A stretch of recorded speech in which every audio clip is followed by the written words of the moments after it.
If you've ever been told to ignore a woman because she's basically family, don't click away, because the night my husband's childhood friend dumped red wine all over herself and screamed that I pushed her, she thought she'd finally won. She really believed one little performance would turn his family against me. What she didn't know was that my mother-in-law was already holding the remote and my husband had already stopped loving her lies. So when he looked at her, sighed like he was tired all the way down to his bones and said, "Lily, if you're going to frame my wife, choose a room without 6 cameras and my mother holding the remote." The whole room went silent, not awkward silent, funeral silent. And if you think the spilled wine was the worst part, it wasn't. That was just the moment her mask finally slipped. Because by the time she accused me of assault, we already knew she'd spent almost 2 years trying to ruin my marriage, poison my reputation, and quietly steal from the family business while making me look like the unstable outsider. Yes, it was that bad. And somehow it got worse. I'm Mara. I've been married to my husband Daniel for 4 years. Daniel is the kind of man people trust instantly. Calm, steady, not flashy. He listens more than he talks. The kind of husband who notices when your coffee is getting cold and quietly rehets it without making it a thing. And Lili? Lili had known him since they were 6. Their mothers were best friends when they were young. Lili spent half her childhood in my mother-in-law's kitchen, borrowing sweaters, eating Sunday dinners, calling my husband by this old nickname no one else used. Everyone described her the same way: sweet, loyal, like a sister. And that phrase right there, like a sister, covered a lot of behaviour that would have looked very different on anyone else. At first, I tried hard. I really did. I invited her to brunch. I asked her to be part of wedding planning. I included her in birthdays, holidays, little family traditions that were new to me and old to them. And every single time she smiled at me like we were close. Then she'd say something tiny, something so small you almost feel stupid reacting to it. "Oh, Daniel hates tulips, but you wouldn't know that yet. He gets moody when people crowd him. He only eats soup when he's sick. It's cute you tried though." Always with that soft laugh, always in front of other people. Tell me honestly, would you have called that out right away? Or would you have done what I did and swallowed it because you didn't want to look insecure? I swallowed it for way too long. Here's the thing about women like Lili, they don't come at you like villains. They come at you polished, helpful, careful. She never flirted with my husband in some obvious soap opera way. That would have been easier. Easier to explain. Easier to fight. No, Lili specialised in something much dirtier positioning. She always found a way to stand where a wife should stand, near him in family photos, next to his mother when decisions were made, in the kitchen before I got there, in conversations I wasn't invited into but somehow got blamed for later. And me, I was stable, kind, too reasonable, honestly. I was the woman who kept things moving. I remembered birthdays, sent thank you notes, handled logistics, balanced budgets, stayed gracious when people tested me. I thought being decent would protect me. It doesn't, not from someone who studies decency like a weakness. Some women don't try to steal your husband, they try to steal your place in the room. Asterisk, and that was Lili. The first real crack showed up 6 months after our wedding. Daniel's mother owns a small luxury event company, mostly private family events, charity dinners, legacy clients, elegant, old money tasteful. Lili had started helping out with vendor coordination.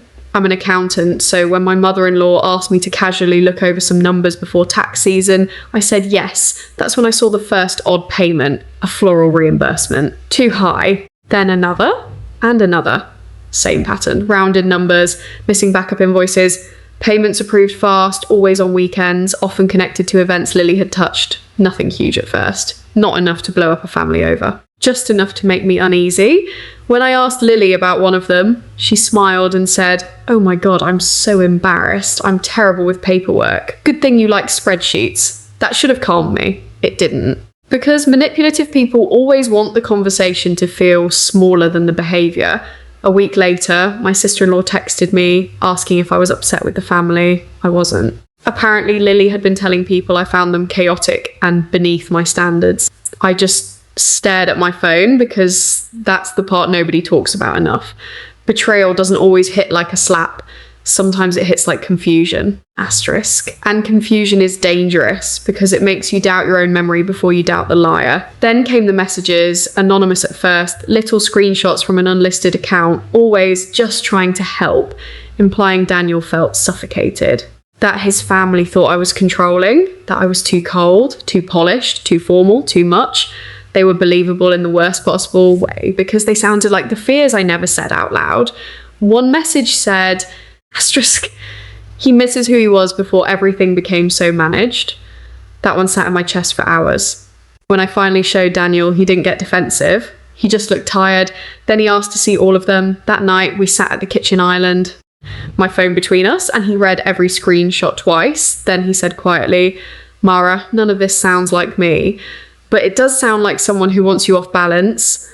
That sentence changed everything because for the first time, I stopped asking, am I overreacting? And started asking, who benefits if I don't trust myself? Have you ever had that moment? The moment where your stomach knows before your pride catches up? Mine happened at 11:43 p.m. under my kitchen pendant light.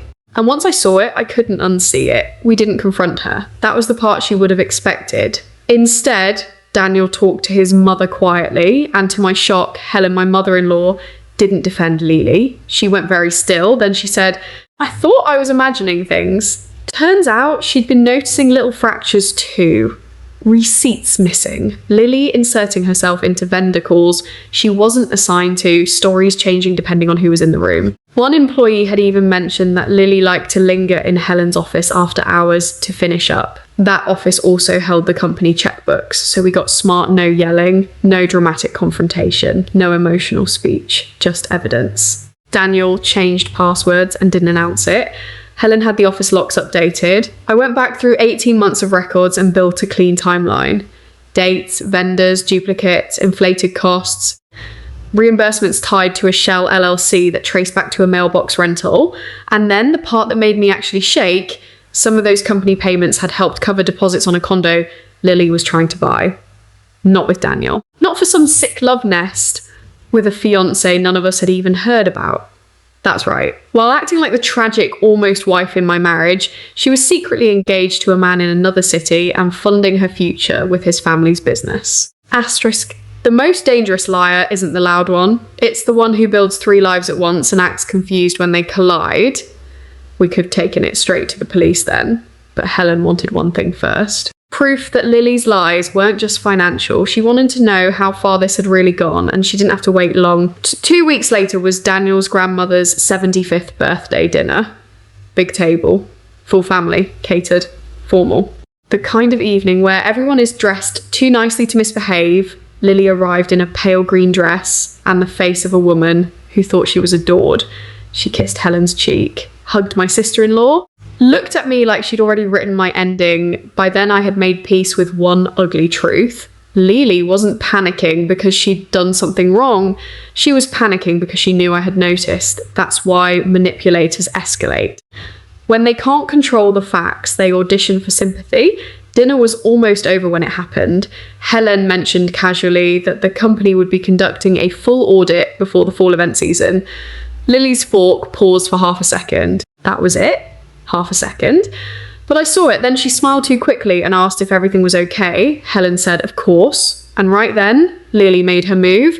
She stood up beside me with her wine glass in hand, leaned just close enough to invade my space, caught her own heel on the chair leg, deliberately, I'm convinced, and threw herself backward. Red wine poured down the front of her dress like stage blood. The glass shattered, and she screamed, Mara, push me! I didn't move. I think that's what I remember most. Not fear, not anger. Stillness, the whole room turned toward me at once. That's the horrible part of a false accusation. Even for 1 second, every face asked the question, did she? And then Daniel looked at Lili, sighed, and said, asterisk.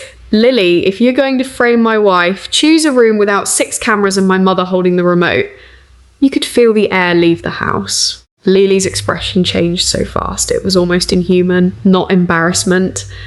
Calculation. Then Helen, calm as winter, picked up the remote from beside her plate and pressed play on the television mounted across the dining room. First came the live camera angle, clear as day. Lili glancing down, Lili shifting her heel, Lili throwing her own body backward while I stood there with both hands visible. No ambiguity. No maybe. No spin. Then Helen pressed play again and again. Different clips, different dates. Lili in the office alone. Lili taking photos of invoices. Lili slipping a file into her tote bag. Lili telling my sister-in-law in the foyer that I was emotionally unstable. Lili telling a vendor I was not great with pressure. Lili standing outside Helen's office after business hours with a key she was never authorised to have. I looked at her and realised something cold. She had been rehearsing my downfall for months. People think vindication feels triumphant. Sometimes it doesn't. Sometimes it just makes the past rearrange itself in real time. Every weird comment, every little humiliation, every moment I had gone home and told myself to be mature, be kind, be above it, all of it snapped into focus. And honestly, that hurt more than the accusation, because once you understand the pattern, you also understand how often you betrayed yourself by calling it nothing. I wasn't fooled because I was weak. I was fooled because I was decent. I want every woman listening to hear that. Not every delay in trusting your gut is stupidity. Sometimes it's hope. Sometimes it's manners. Sometimes it's the exhausting desire to not be the person who makes things ugly first. But ugly people count on that. Lili started crying. Of course she did. Said this was a misunderstanding. Said she'd been under pressure. Said she never meant any harm. Said I had always hated her. Then, because liars hate silence, she made the mistake that finished her. She said, "Daniel, you know I would never try to hurt your family." And Daniel answered very quietly, "You did," repeatedly. Then Helen slid a folder across the table. Inside were the financial records I had compiled, flagged, and indexed, copies only. The originals were already with the company attorney and forensic accountant. Helen had filed the internal fraud report that afternoon. Daniel had frozen every access point, and the vendor whose name Lili had been using, he had already given a written statement saying he never approved those invoices. You want to know the smartest part? We didn't threaten her. We didn't negotiate. We simply removed every exit except the truth. Would you have exploded right there? Because a year earlier, I might have. But calm is a weapon when the other person survives on chaos. Lili tried one last turn and pointed at me. You set me up. And for the first time all night, I spoke. I said, "No, Lili, I stopped protecting you from the consequences of your own behaviour." That line landed harder than I expected. Maybe because it was true. Maybe because deep down, she knew how many times my silence had saved her. She left that house in a borrowed cardigan over a stained green dress, with shattered mascara and nowhere to put a story. Her fiancé found out within the week. The company pressed charges. Helen's attorney handled the civil side. And the relatives who used to call her like a daughter suddenly discovered the difference between history and character. That part mattered to me more than I expected, because women get told all the time to be the bigger person. But being the bigger person should never mean becoming the easier target. Forgiveness without accountability is just permission with prettier language. Lili texted me once after everything started moving legally. Just once, she wrote, "I hope ruining me was worth it." I stared at that message for a long time, then I deleted it, because that's the thing about people like her. Even at the end, they speak as if your boundaries attacked them. I didn't ruin her. I documented her. There's a difference. I wish I could tell you that after that I never doubted myself again. That would sound cleaner, more empowering, but real life isn't that neat. For months, I replayed conversations in my head. I noticed how quickly women are labelled jealous when they're actually just accurate. I noticed how often politeness gets used as duct tape over intuition. Helen grieved too. Not because she missed who Lili really was, but because she had loved who she thought Lili was. And that's its own kind of loss. Daniel and I got quieter after that. Stronger, but quieter. More protective of our peace. Less available to anyone who thought access was the same thing as entitlement. Sometimes people ask me what hurt most. The lies, the accusation, the money. No, what hurt most was realising how hard I had worked to be fair to someone who had never once been fair to me. But maybe that's also what healed me, because now I know this. Asterisk, peace feels completely different when it's built on truth instead of performance. And I have that now, not the old version of peace where I smiled through discomfort. Real peace, the kind that doesn't require self-betrayal. So if there's someone in your life who is always sweet in public, always wounded when confronted, always standing just a little too close to what belongs to you, believe the pattern, not the performance. Because sometimes the woman trying hardest to look innocent is the one praying you stay silent. Tell me honestly, if you were me, what would have broken you first? The false accusation, the long manipulation, or the moment you realised she thought she'd get away with both?